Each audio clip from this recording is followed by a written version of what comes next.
Bismillahirrahmanirrahim.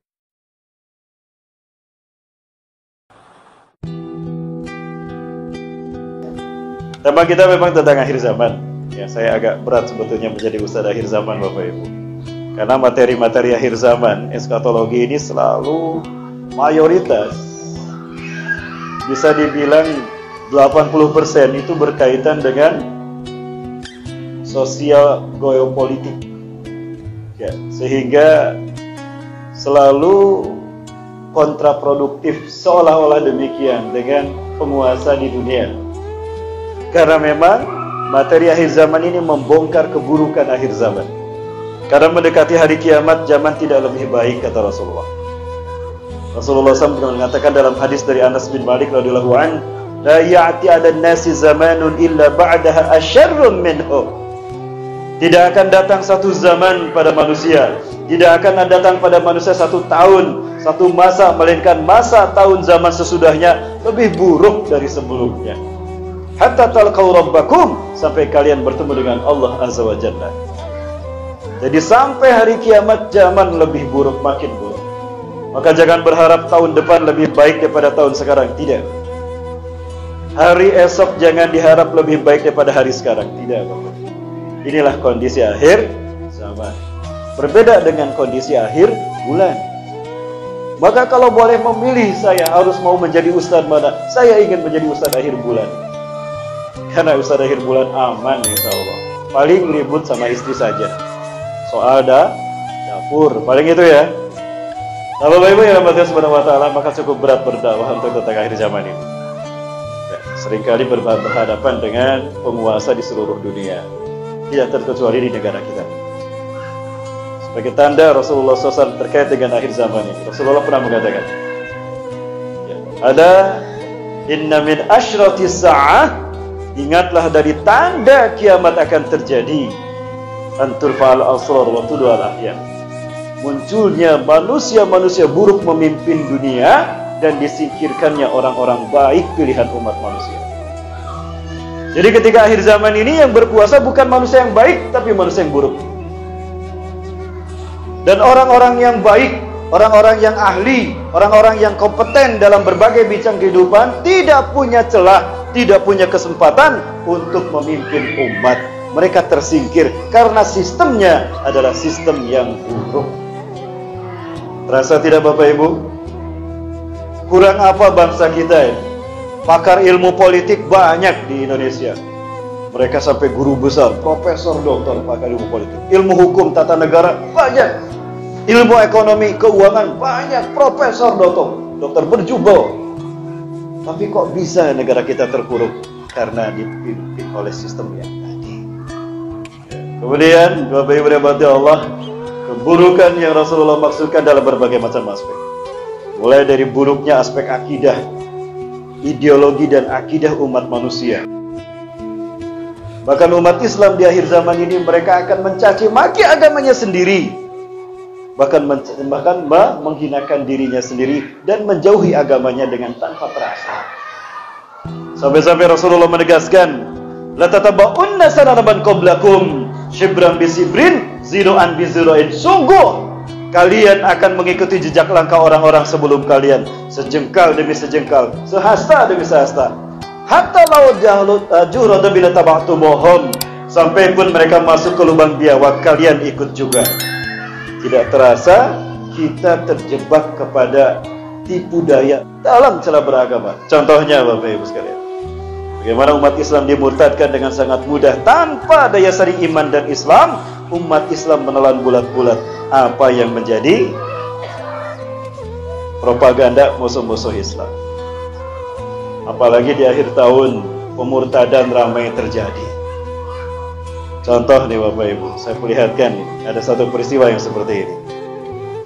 Ada yang terang-terangan umat Islam disesatkan dan dimurtadkan melalui proses pengobatan.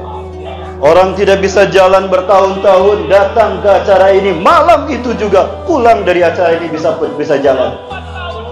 Tidak bisa melihat. Anak ini buta sudah lama 4 tahun. 4 tahun tidak bisa melihat. Malam itu dia langsung bisa melihat. Ibu perhatikan. Ini selalu terjadi di akhir tahun. Betul kata Rasulullah, sungguh kalian akan mengikuti jejak langkah orang-orang sebelum kalian, sejengkal demi sejengkal, sehasta demi sehasta. Cara beragama pun kita akan mengikuti cara mereka beragama. Contohnya ini Bapak Ibu, mohon maaf, ini saya perlihatkan, hati-hati. Jangan sampai kita murtad tanpa terasa. Ini buruknya akhir zaman dari sisi akidah tauhid. 4 tahun dia tidak bisa melihat. Selama 4 tahun itu umat Islam tidak bisa membantunya bisa melihat. Datang ke acara ini, ceritanya adalah kegiatan, tapi di dalamnya selalu ada upaya pemurtadan terhadap umat Islam yang akidahnya bisa dibeli dengan dunia. Ini nasib umat Islam di akhir zaman, dan inilah buruknya akhir zaman. Tadi ditanya, siapa yang menyembuhkanmu? Bilang Allahnya. Kisah nyata Bapak Ibu. Kami di Bandung sering mendapati acara seperti ini. Maka kami tidak pernah diam Bapak Ibu. Teman-teman, insya Allah mereka aktif terus menyelamatkan dan membentengi akidah saudara-saudara kita. Ada seorang ustadz bermain ke sebuah kabupaten di kota Bandung. Bermain ke temannya juga sesama profesi. Bukan Bekam Ruqyah Center, tapi bukan BRC. Lagi lihat begini, ada anak-anak main bola. Ustaz, lihat anak yang baju merah itu. Kenapa? Ustaz melihat sesuatu enggak? Enggak. Oh iya, anak itu udah beberapa lama dia patah kaki. Entah kau diobatin di mana, pulang dari sana main bola tuh. Lama dia patah kaki, berbulan-bulan tidak sembuh. Bawa ke Bandung, berobat di Bandung, pulang bisa main bola. Oh, kok bisa? Saya buktikan, dia menggunakan sihir.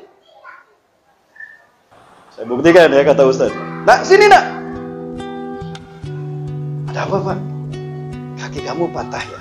Iya, tapi udah sembuh Pak. Oh gitu. Kamu berani main bola? Udah gak sakit? Oh benar. Sini, Ustaz boleh pegang? Boleh Ustaz, dipegang. Dibacakan ayat-ayat ruqyah. Saat itu menjerit dia sakit, tidak bisa bangun. Ada jin di kakinya. Allahu Akbar. Pasukan Dajjal dari bangsa jin sekarang bergerak menyebar kemana-mana, mendangkalkan dan memurtadkan umat Islam di seluruh dunia yang lemah iman Islamnya, yang bisa dibayar dengan dunia. Kewajiban kita membentengi akidah saudara-saudara kita. Baik, samakah posisi Rasulullah dengan Nabi Isa? Beda. Rasulullah SAW Muhammad bin Abdullah alaihi salam bukan hanya Nabi dan Rasul bagi kita. Beliau juga Nabi dan Rasul bagi semua Nabi dan Rasul.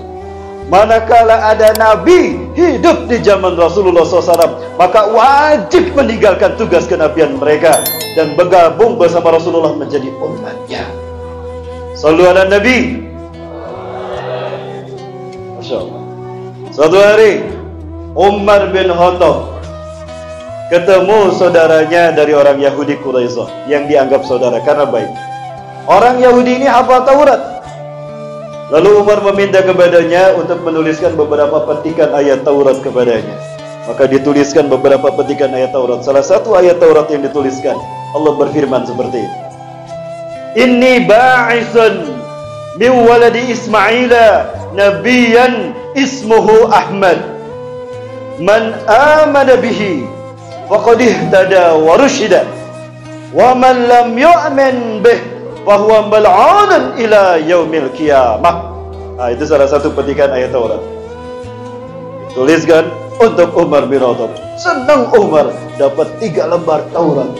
Pergi Umar menghampiri Rasulullah SAW dan berkata kepada Rasul, ya Rasulullah, laqaitu bi ahad min Quraisyah fakataba li jawami'a min at-Taurati 'indah. Afala a'raduhu 'alaika ya Rasulullah. Wahai Rasulullah, aku tadi bertemu dengan orang Yahudi Quraisyah. Karena dia hafal Taurat, aku minta dia menuliskan beberapa petikan ayat Taurat yang dia hafal. Boleh saya perlihatkan pada anda?